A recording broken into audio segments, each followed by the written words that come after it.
Welcome to the Intuitive Eating and Body Positivity podcast. I'm Terry and I'll be talking about all things intuitive eating, body positivity and health at every size, and shaking off weight stigma, diet culture and food rules so that we can all have a better relationship with food and our bodies.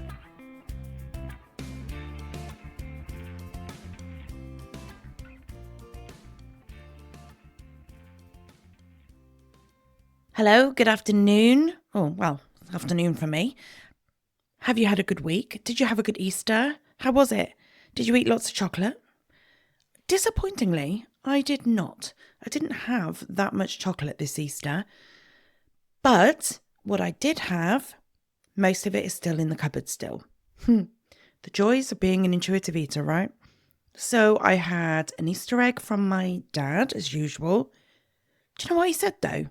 He said, this might have to be the last one. Not on my watch, Sonny Jim. How dare he come round and say that's the last Easter egg he's going to buy me. He will be telling me that he's giving up buying us advent calendars as well soon. No. I broke the news to my daughter and I said, Nandad says he's not going to buy any Easter eggs anymore. And she's like, hang on a minute. You can't just go all this time. You can't go all these years and then just stop. It is not okay. But I had an Easter egg off him and I had one off my daughter as well, which is really sweet. That's really nice. She came round and her partner came round and they had dinner with us and we just had a nice day. And yeah, they bought chocolate eggs for us. So that's nice. Very unexpected. But it was good. It was nice. And yeah, there's still some chocolate in the cupboard. Just not felt the need to eat it all. I've had some when I fancied it. That is that. That's the way it should be, right? But also no shame on you if you have eaten all your chocolate. Because it's there to be enjoyed. So as long as you've enjoyed it, that is the main thing. Done some work on my website this week. And I'm telling you this because I've created an About Me page. I've never had one of those on my website. It's been on the to-do list for a long, long time and I finally got round to doing it. So on my website is now an About Me page. The reason I tell you this is because I talk about Luna and Mabel all the time on this podcast, but it is not a visual platform. Well, the way I put my podcast out is not visual.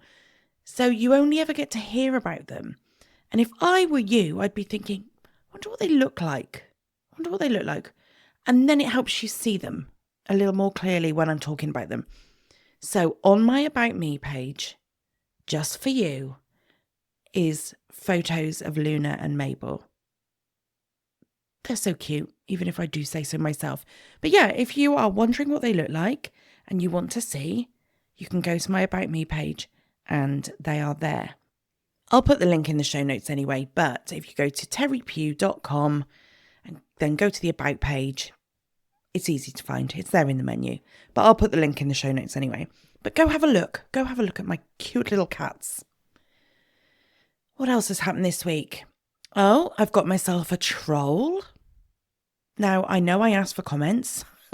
I know I asked for comments on my podcast. But there's commenting and then there's just outright abuse. I got myself a troll on YouTube. This is a first for me. I've never had a troll before. I think I quite like it. I played little games with them. It's nice. I'm not bothered by these things, right?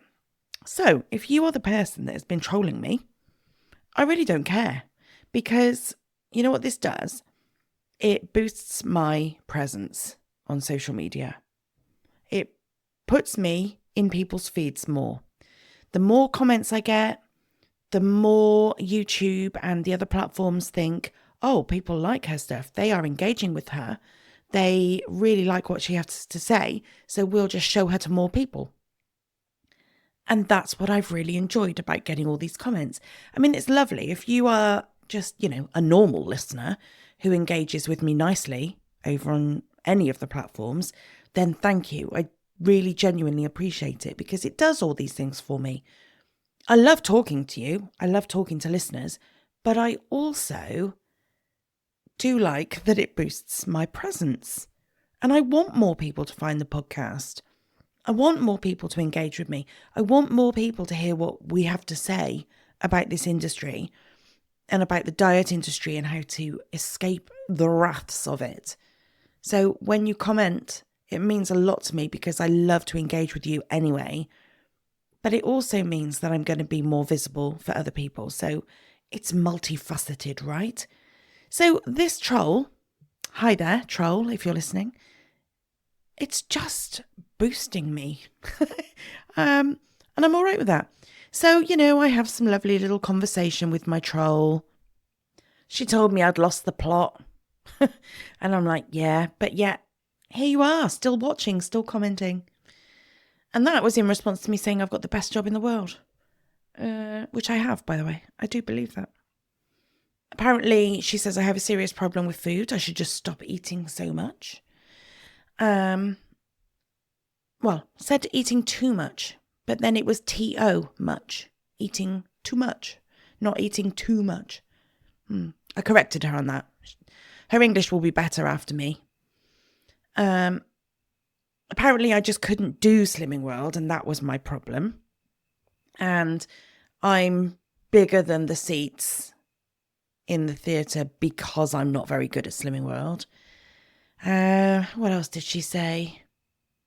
Just because there was a birthday didn't mean I had to eat the cake. That's sad, isn't it? I did tell her. I told her I feel sorry for her.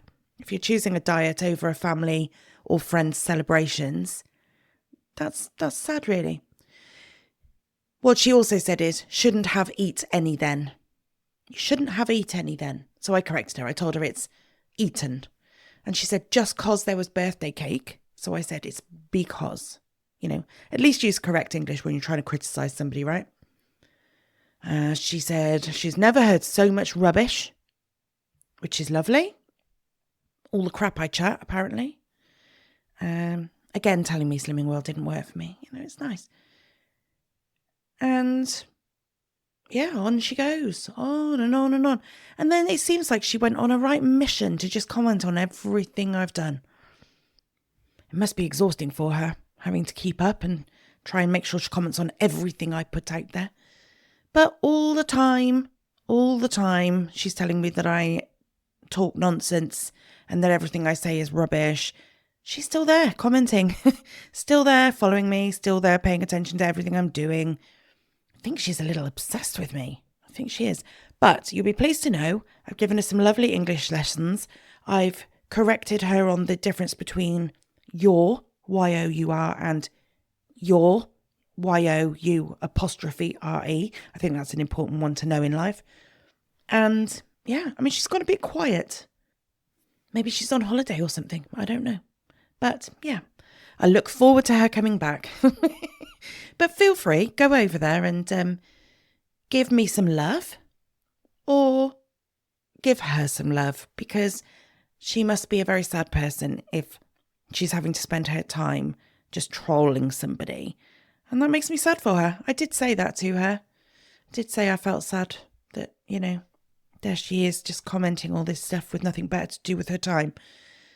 I hope she finds a hobby or something. I did say I hope she enjoys the bank holiday. And that I really hope that she finds something a little nicer to do than being shitty to other people on their videos. She commented a lot after that, but, Anyway, we'll see. We'll see how life progresses with my good friend Chantel. So, let's talk about something that so many of us do, sometimes without realising it.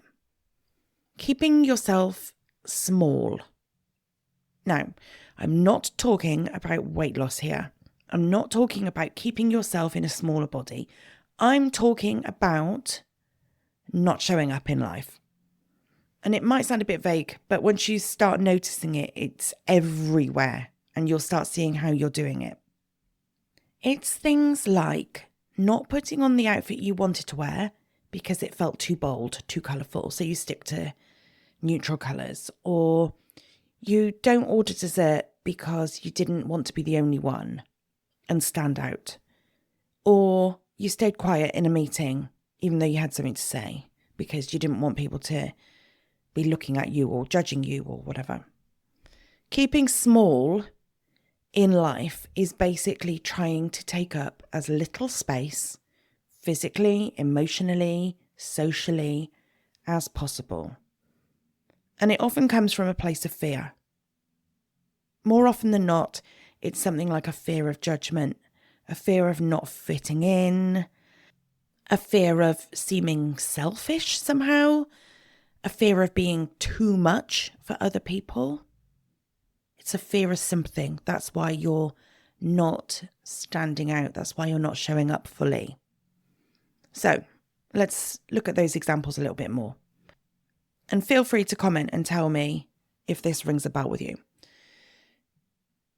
Things like wearing neutral colours, dressing down, not wearing the clothes you really, really like, but wearing the clothes that you feel are acceptable. Wearing trousers all the time when you really want to wear a dress, because you don't want those comments that go, "Oh, got a dress on today." I remember going to the office once upon a time, many years ago, and I always wore trousers, jeans, that sort of thing. It was the kind of place where you could, because we worked with a lot of young people. And I remember going to the office one day and I had bought a new skirt. It was office appropriate. It was really nice. I really, really liked it. I can see it vividly as I look back now, and I'm like, I really like that skirt. I really still like that skirt. And I'd put it on in the morning, and I felt like I was being brave because I never wore a skirt to work. And I wore it to work, and I got a lot of comments.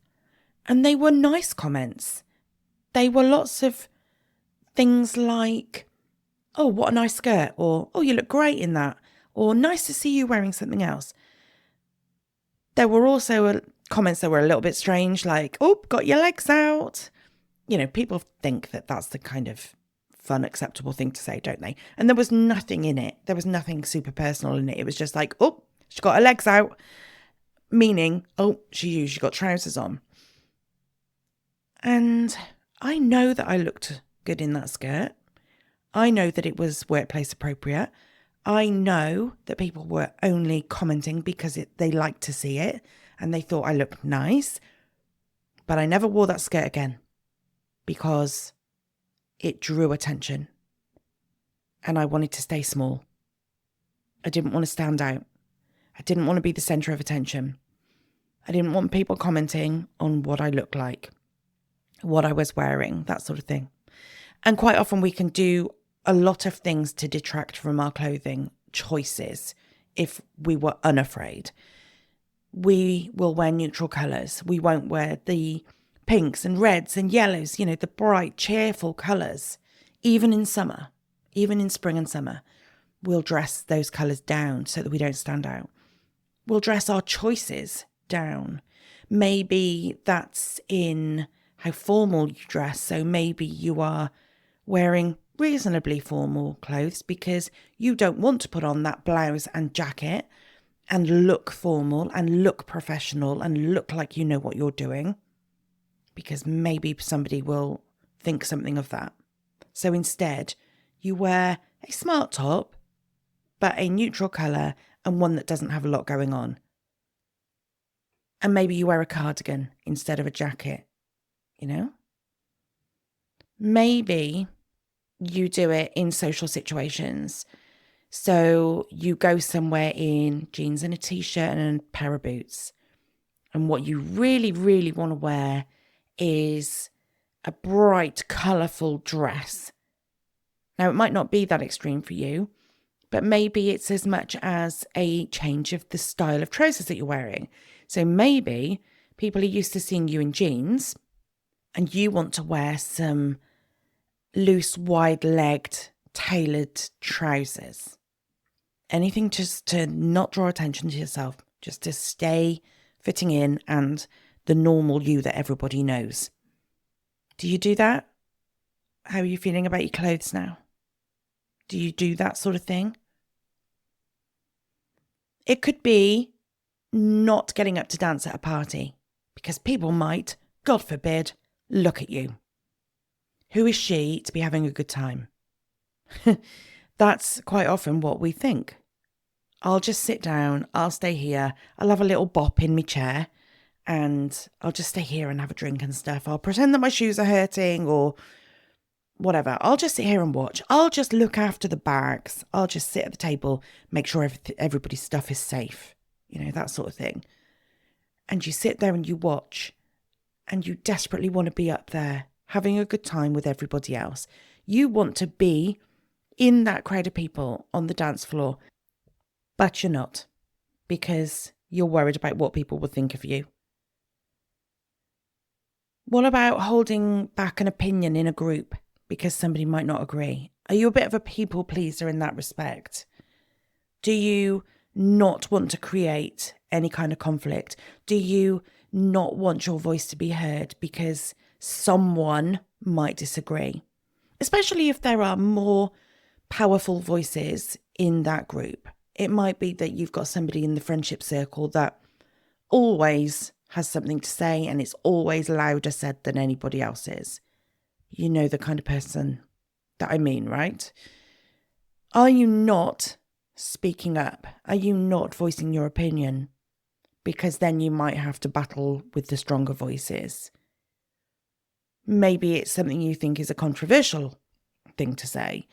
Maybe you're going against the grain of a lot of other people in the group.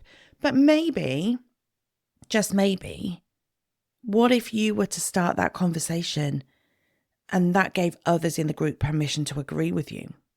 We don't ever see that being a possibility. We always think we're going to say the one thing that goes against what everybody else is thinking. And in reality, there could be other people just waiting for somebody to be in that opinion view with them. But we stay small and we keep our voice quiet because we don't want people to judge us or argue with us or think badly of us. Are you keeping yourself small at work? Are you not going for a promotion because who are you to go for that role? Are you just keeping yourself small because you don't want other people to think, well, she doesn't deserve that role or she's not good enough for that role, when deep down inside you know you would be brilliant at it? Or maybe you're thinking of one of your teammates and you're staying small and not applying because you're thinking, well, they've been here longer, they probably deserve it more, they know the role as well as I do, they should be given a chance, they, and it's never you. And that's very honourable. It's lovely that you're considering other people, but why shouldn't you have that role?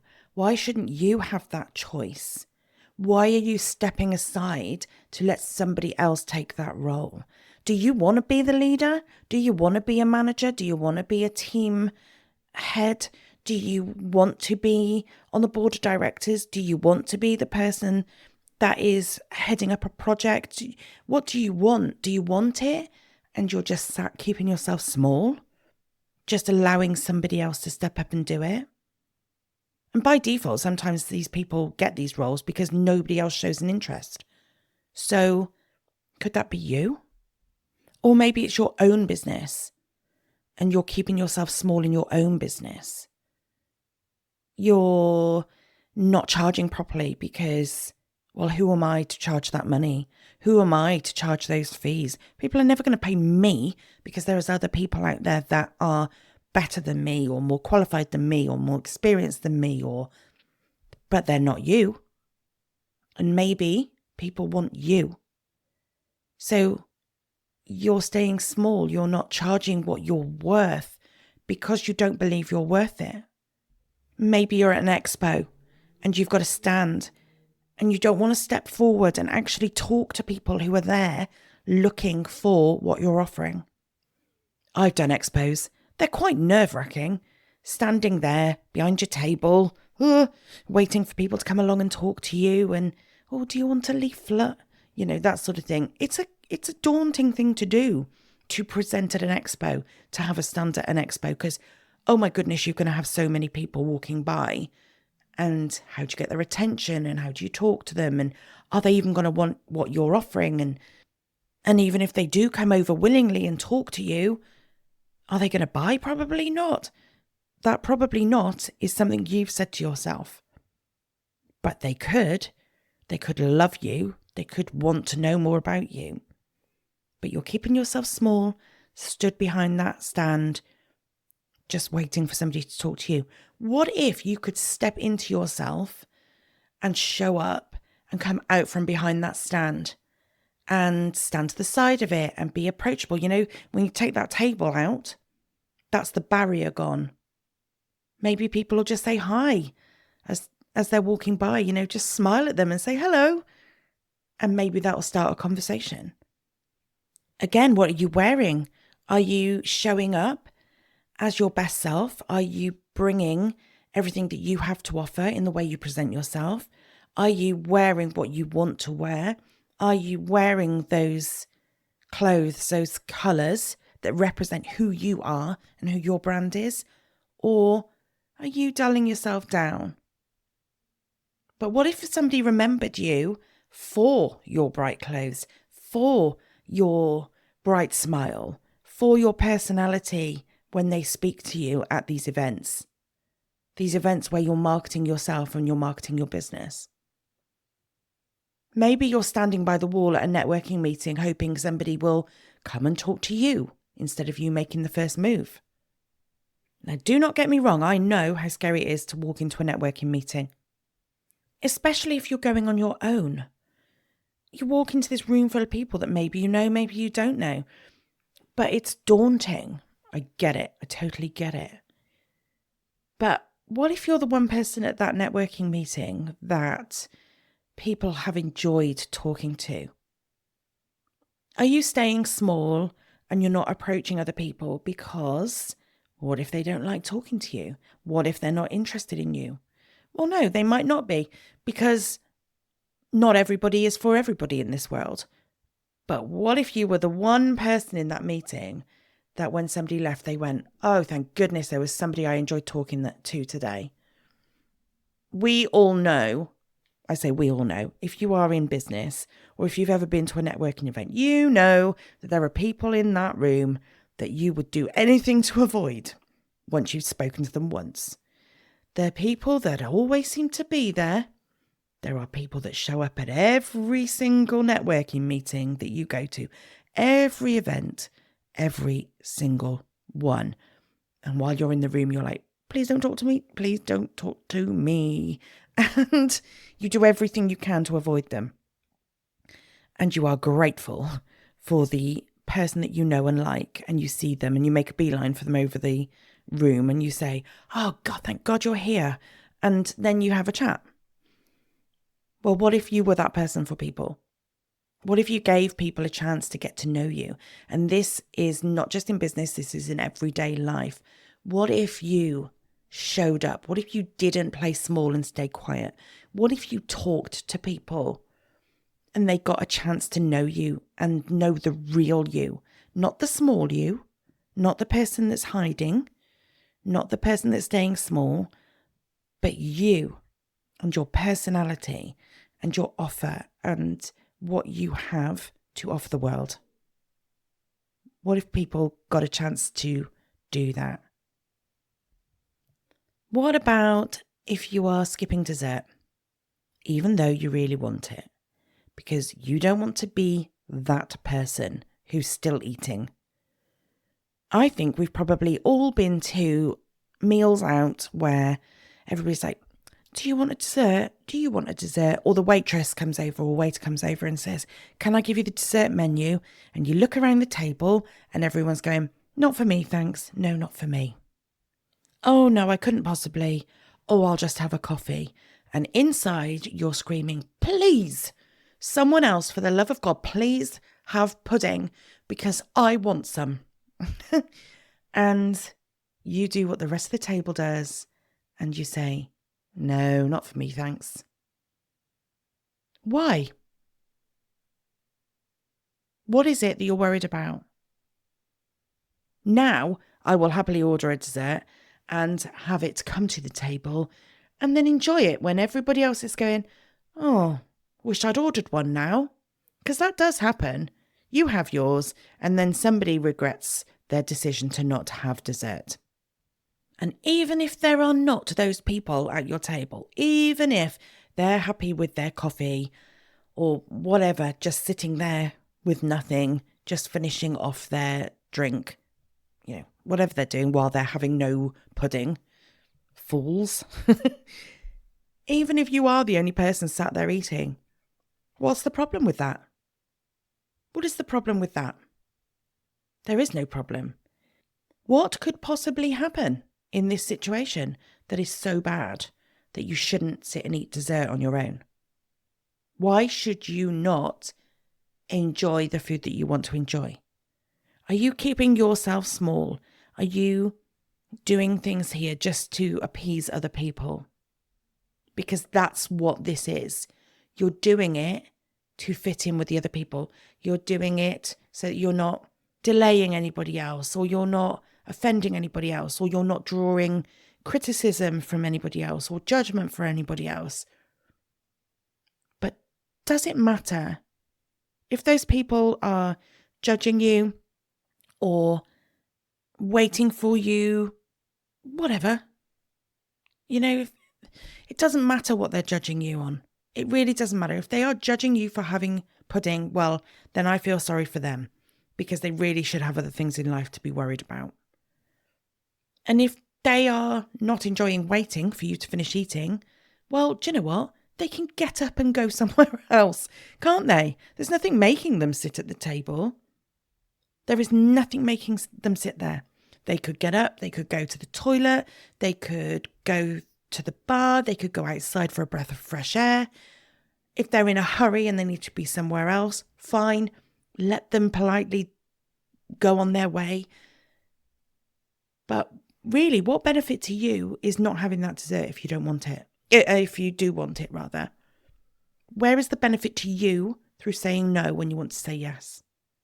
You're just keeping yourself small for the sake of other people, or for the fear of what other people have to say. And this stuff's subtle, isn't it, too? We often brush it off as, oh, it's just who I am. It's just me. But over time, those moments all stack up. And every time you do something to fit in, to please other people, to not stand out, to not have your voice, to not bring attention to yourself, to not encourage comments that you don't really want because you don't feel comfortable with them, all you're doing is telling your brain in a very quiet, subtle, damaging way, I have to stay small to stay safe. Because that's what this is, remember? Remember, it's a protection mechanism. So before we go into anything else, let's just pause a minute to understand why we do it. Because it does make sense. Keeping ourselves small can feel safe. It's often something we learnt young, to avoid conflict, to blend in, to stay liked, to not draw attention to yourself. How many times when you were little were you told to speak when you're spoken to, or to calm down and stop showing off, or sit down, don't make a show of yourself? Maybe you were praised for being quiet. Maybe you were praised for being easygoing. Maybe you were made to feel like your body or your voice or your personality were too much. And so now, without even thinking about it, you play safe and you try and dumb it down. But here's the thing. While that strategy might have protected you once upon a time, it's not helping you now. It is still protecting you from those things that you are worried about, but those things that you're worried about, are they really something to be worried about and scared of? Because you're right now protecting yourself against something that could be brilliant. It could be positive. But because you think it's a negative, because you think it's an unsafe situation, you're keeping yourself small and protecting yourself against it.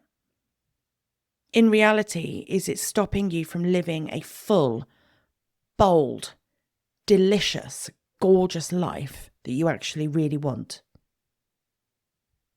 When you're keeping yourself small, what are you missing out on?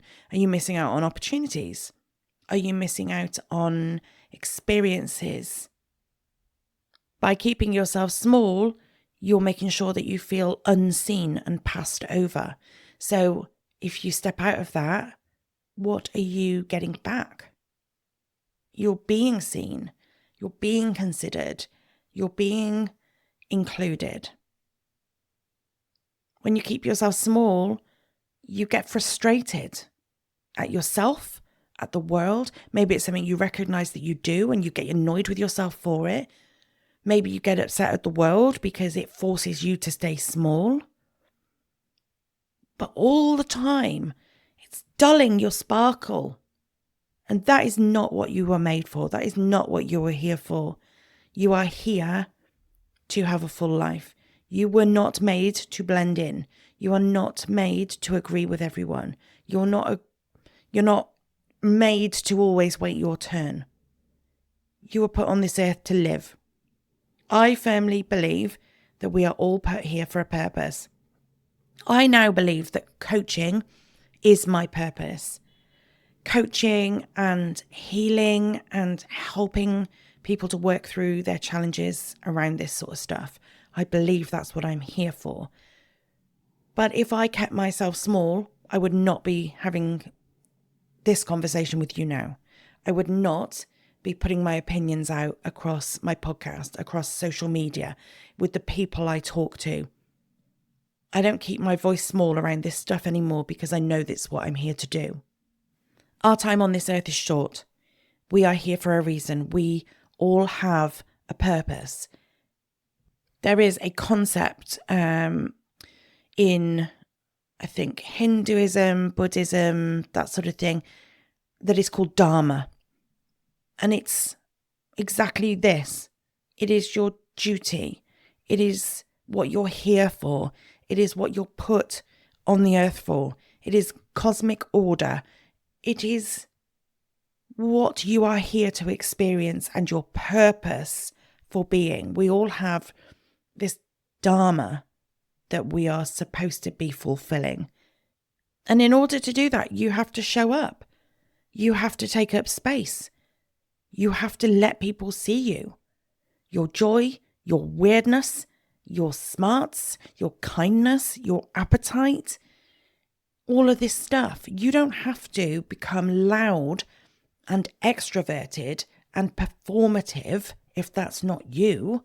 That's not what taking up space means. That's not what showing up means. It's not about being the biggest voice in the room. It's about being fully you without any kind of apology. And when you can do that, you can fulfill that dharma. You can fulfill what you're put here to do. So, taking up space, not staying small, it looks like wearing the top you love, even if it's bold and bright. Saying just one thing in the next meeting you're in, if you usually say nothing. Going up to someone first at a networking meeting. Dancing, even if that's at the side of the dance floor and not on the dance floor. Ordering the dessert and savouring every bit of it. Correcting somebody if they interrupt or they talk over you. That's a really important one. Staying small means allowing people to talk over you and stop you in your tracks. And you say, hang on a minute. No, I'm still speaking. And you don't have to be shitty and shirty about it. You just say, oh no, hold on, I haven't quite finished. It's not okay for people to talk over you. It's not okay for people to interrupt you. But staying small means you do that. You let them do that. Taking up a bit more space and showing up means sharing your opinion, even if it's difficult and even if it's different to other people's. It's taking a photo of yourself because you feel good. There's a whole thing around selfies, isn't there? Quite often we see selfies as very self-absorbed stuff. You know, there's always somebody in your feed, isn't there, who takes selfie after selfie after selfie after selfie. Well, so be it. If they're feeling good about themselves, why not? I mean, obviously, I would like that to be filter-free and just because they feel good about themselves. But why shouldn't you take a photo just because you feel good? It is not self-absorbed and attention-seeking to feel good about yourself and to take a photo. Staying small means waiting for a goal weight or a milestone of some kind. But showing up and enjoying your life, that's taking a photo of yourself now. And you don't have to do it all at once. You don't even have to do most of it. Just start small. I know we said, stop playing small, stop making yourself small, but start small. That feels like a bit of a contradiction, doesn't it? Just start. Start somewhere.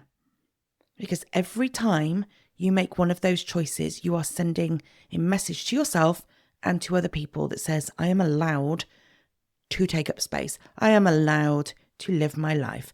I will show up and have the best time while I'm here on this earth. So here is a little reflection for you this week. Where are you still keeping yourself small? Does anything that I've said here in this episode resonate with you? And if it does, and if there is something that you do that stops you showing up fully, what is one tiny thing you could do this week to take up a bit more space, to step out of that, to grow a little bit? Doesn't have to be grand, doesn't have to be dramatic, but it just has to be real. And it has to be aligned with what you want your life to be. And if you try something, tell me. Send me a message, leave me a comment, whatever works for you. I want to celebrate with you. I want you to post a comment or send me a message or anything. Comment on the Instagram post for this episode or the LinkedIn post if that's where you are. I want to celebrate with you. These things matter. So share. Tell me what you've done to step out of playing small, and I will celebrate with you. And if you need a bit more support with this, because this stuff is not easy, whether that's in your body, whether that's in work capacity, professional capacity, whether it's in just life in general, that's exactly what coaching is for. And you don't have to do it on your own. So I am here. And if you need any help, just use the link in the show notes and let's have a conversation about how coaching can help you. Talking about comments, let's talk about your comments this week. I need a title for this section of the podcast, don't I? I need a title. You let me know what I can call it. I don't want to just call it your comments. I want it to be a bit more interesting than that. I'm not very creative with this stuff though, so if you've got any ideas, you'll have to share them with me. So here's the comments that I've had this week. Miriam, she said, in response to the hedonic eating episode last week, I enjoyed this episode and I agree that attaching guilt to food is not helpful. It is more likely to create a cycle of restriction and overindulging. And then I had a bit of a conversation with her about whether she liked intuitive eating or dieting or, what she thought. And she said she's going to try intuitive eating because she was doing Slimming World, but it's causing her some anxiety because now she's weighing herself all the time, even though they don't recommend that. And recently the restrictions having the opposite effect of making her comfort eat and creating this never-ending cycle. And that's what dieting does, isn't it? It makes you obsess about the scales and your food and And she said that she gets that intuitive eating is not a diet. It's a way to improve your relationship with food. And she's working her way through all my videos. So she's learning a lot and finds them very helpful. And that's amazing. I'm so happy. There was so much in that conversation that I just wanted to celebrate because it's nice when people are just finding things like my podcast and starting to listen to it and take it in and see if it would work for them. And it's also great when I hear anybody say, now I see what dieting is doing or has done to me, and I don't want that anymore. So that's brilliant. I also quite like it when somebody says, I found your podcast, and I'm going to start right at the beginning. I mean, that's dedication. That's a lot of my voice. That's a lot of listening, but I love it. I love hearing that. Glenda said she really loved that episode. It was so interesting. I don't know about anyone else, but it's almost like you've got a spy cam and are able to read my mind at times, especially the eat it all now and then start afresh. That's me. Yeah, I like that. Do I have a spy cam? Do I not have a spy cam? Who knows? No, no spy cams going on, but it's great because you're not the only person who thinks this. That's what this boils down to. A lot of these things are like, I'm able to read your mind because I've been there, because I know it, because I have heard it, felt it, seen it, done it. And it's so common for so many people, but we think it's just us. We should think it's just us thinking it or experiencing it. And it's not. It's not. So, yep, right here with you. And then Ray just said, thanks for another thought-provoking episode. You are very welcome. That's what I'm here for. I hope these episodes do that. I hope they just provoke some new thoughts, some new ways of thinking about things, giving you some different perspectives. Some of them you might love. Some of them you might go, what a load of rubbish, Terry. Go ask Chantal. She thinks everything I say is rubbish. But yeah, that's what I'm here for. I'm here to help you think about things slightly differently. So I'm glad that's doing that. Right. I'm off. I'm done here. Until next time, go and shine a little bit brighter. Go play a little bit bigger. And let me know how you get on. See you later. Bye-bye.